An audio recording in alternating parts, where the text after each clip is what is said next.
السلام علیکم ورحمۃ اللہ وبرکاتہ۔ مفتی صاحب، میرا سوال یہ ہے کہ کیا اجتماعی قرآن خوانی کرانا جائز ہے یا نہیں؟ نیز یہ بھی بتا دیں کہ کیا قرآن خوانی کی دعوت میں جانا جائز ہے یا نہیں؟ جواب جاننے سے پہلے آپ حضرات کی خدمت میں یہ عرض کر دینا ضروری ہے کہ مروجہ قرآن خوانی کی مختلف صورتیں معاشرے کے اندر رائج ہیں، جن میں سے دو صورتیں بہت اہم ہیں، اور ان دونوں صورتوں کا تذکرہ آپ حضرات کے سامنے کرنا ہے اور ان دونوں کا حکم آپ حضرات کے سامنے بیان کرنا ہے۔ پہلی صورت یہ ہے کہ کسی کا انتقال ہوتا ہے اور میت کے گھر والے دوسرے دن یا تیسرے دن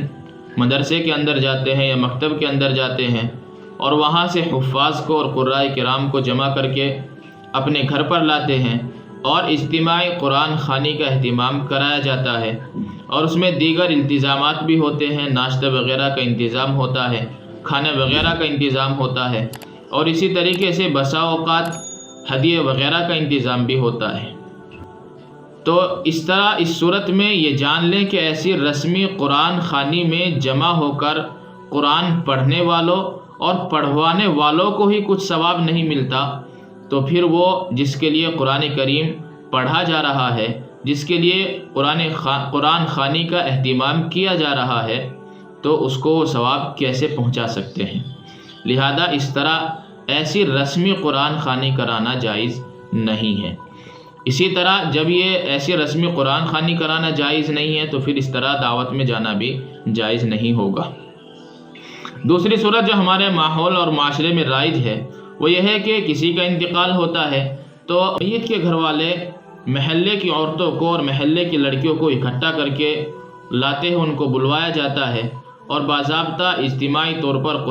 قرآن خوانی کا اہتمام کرایا جاتا ہے۔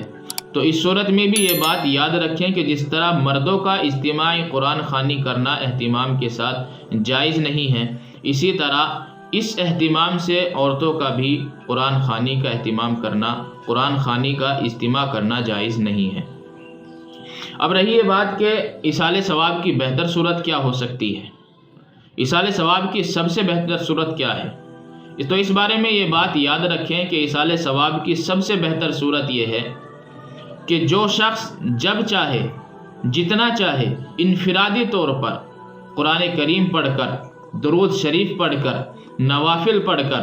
یا اسی طریقے سے کسی غریب کی ضرورت کو پورا کر کے، یا مسجد مدرسہ وغیرہ میں ضرورت کا سامان دے کر یہ نیت کر لیا کرے کہ اللہ اس کا ثواب فلاں فلاں کو پہنچا دیجیے۔ یہ ایصال ثواب کا سب سے بہتر طریقہ ہے اور یہ میت کے ایصال ثواب کے زیادہ قریب ہے۔ اگر ہم اس طرح میت کو ایصال ثواب کریں گے تو یقیناً ہمارا جو ثواب ہوگا، ایصال ثواب ہوگا، وہ یقیناً میت تک پہنچے گا۔ لیکن اس طرح اجتماعی طور پر قرآن خوانی کا اہتمام کرنا اور اس میں ناشتہ اور کھانے وغیرہ کا انتظام کرنا، ہدیہ تحائف وغیرہ کا انتظام کرنا، تو یہ بسا اوقات ایسا ہو سکتا ہے کہ انسان پڑھنے والا جو ہے وہ یا کھانے کے لالچ میں یا ہدیہ تحائف کے لالچ میں وہ قرآن کریم پڑھ رہا ہو۔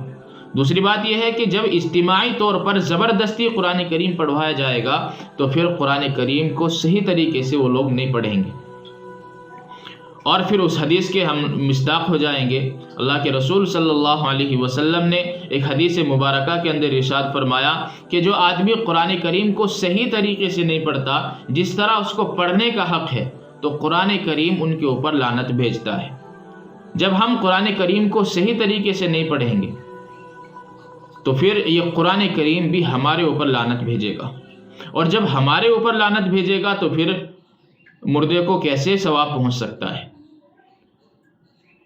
اس لیے ایصال ثواب کی بہتر صورت یہی ہے کہ آدمی انفرادی طور پر جب چاہے، جتنا چاہے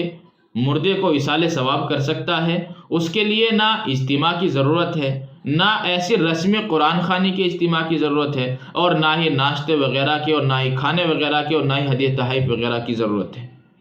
بلکہ آدمی جب چاہے، جس وقت چاہے میت کے لیے ایصال ثواب کر سکتا ہے۔ کوئی بھی نیک کام کر کے یہ نیت کر لے کہ اللہ اس کا ثواب فلاں فلاں آدمی کو پہنچا دیجئے، یقیناً اللہ تبارک و تعالیٰ اس کا ثواب فلاں فلاں تک ہی پہنچا دیں گے۔